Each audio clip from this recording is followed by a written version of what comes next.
I'm with Amanda, one of my very favorite people, at one of my very favorite places, Mama's Happy. And Amanda is going to take us through a project today. What do you got for me? All right, so this is a fun one. If you just need kind of a last minute, maybe you've got girlfriends coming over, and who doesn't love to make something?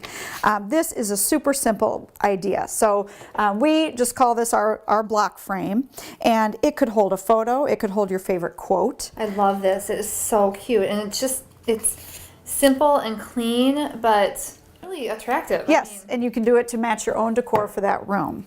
So you could use, as you see here, we've done these with 2x4s, and you can also do them with thin pieces of wood. Okay. So if you've got stuff laying around, use that. Okay. There's no need to go out and buy a new piece of wood for this project. I'm wondering if even like my local hardware store or one of the big box hardware stores would have scraps like this laying around. Have you ever found that? Yes, and actually sometimes if the board itself has a flaw, that's one that they'll get rid of. Well, you don't care because you would either just cut the flaw off or paint right over it. Okay. Okay, so once you've cut it, then you're going to want to do a little bit of sanding just to get all the splintery ends off, okay? And for that, whenever you're sanding something that is just, you want a rough sand, you're not trying to get a smooth, perfectly smooth finish, you're going to want to use 80 to 100 grit sandpaper. Okay. Okay, so just give those a little scuff, just so you don't get a splinter. Okay. All right, and then we're just going to give it a coat of paint. And you know, my go-to product is Annie Sloan chalk paint. It's so easy to use, sticks to everything. I love the way this chalk paint goes on. It's such an easy application, and it's just a great finish every time. The colors are beautiful. Her color palette is wonderful. They really are all based on 18th century European color. So no matter what color you pick out of her line, it is just beautiful. And I love that I don't have to prime. No priming. I'm kind of a lazy painter. Yeah, well, anytime you have to prime or sand or prepare the piece, to me the fun is gone. The fun is going to this step right away. Yes. Okay, so I paint my whole board. You paint your board. All right, so let's, voila, it's dry. Okay, so our next step then is to decide what kind of a design you want. So you can see here we've got the chevron, we've done a checkerboard stencil, you could do polka dots. So for today's purpose, we're going to use this fun tape that you can get at Home Depot. You can get it in many different designs. It's incredible. It's incredible. So it comes on a roll like this. Okay. And you're just going to peel off the back. So I've got 2 on there for you, and we'll just have you lay on the third. So it's tape. It's sort of like we're using this as the stencil. Exactly. It's kind of like a reverse stencil. And the fact that it goes on and comes off easily means you're not trying to hold the stencil in place. Okay. Yes. Okay, then you're going to pick your contrasting paint color. So for today, I've got just a light gray. This is the Paris gray. All right, so we're just gonna. Have to clean our brush. No, I never clean my brush in between colors. I like working with you. Yeah, this is what makes crafting fun. You take away all the annoying parts. Okay, so you're gonna get the color on there, but you don't want to have too much. Okay. And then you're just gonna make sure this is all pressed down nicely so it doesn't bleed under there. And then you're just gonna brush across there, and you don't need to get it perfect. You don't need to fill in every last nook and cranny unless that's the look that you want. Sure. Most of the time we're going for an older look that maybe has seen some wear. I like that. I try to not be perfect, because if I'm perfect one time, everyone will notice everything else in my house isn't. That's right. There is no need to raise the standard on yourself. That's right.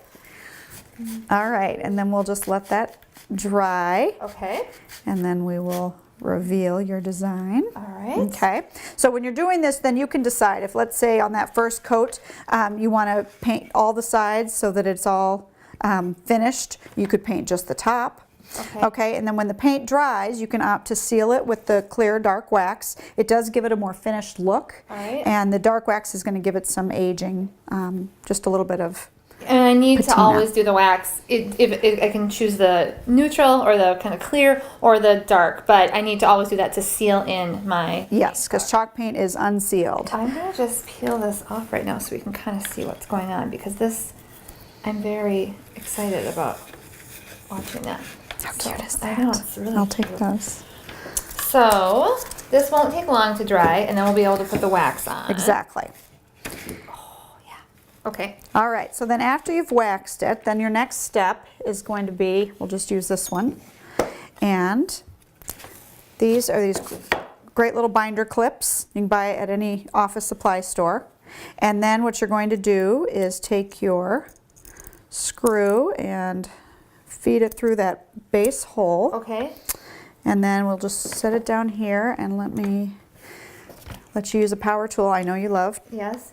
your power tools. Actually, you know what? Let me turn it a little bit. And you're going to actually feed it through the top hole. That's what I was there going you to go. ask. That's how I was going to get that Yes, through. I've got a smaller drill bit on there. There you go. Perfect. Voila.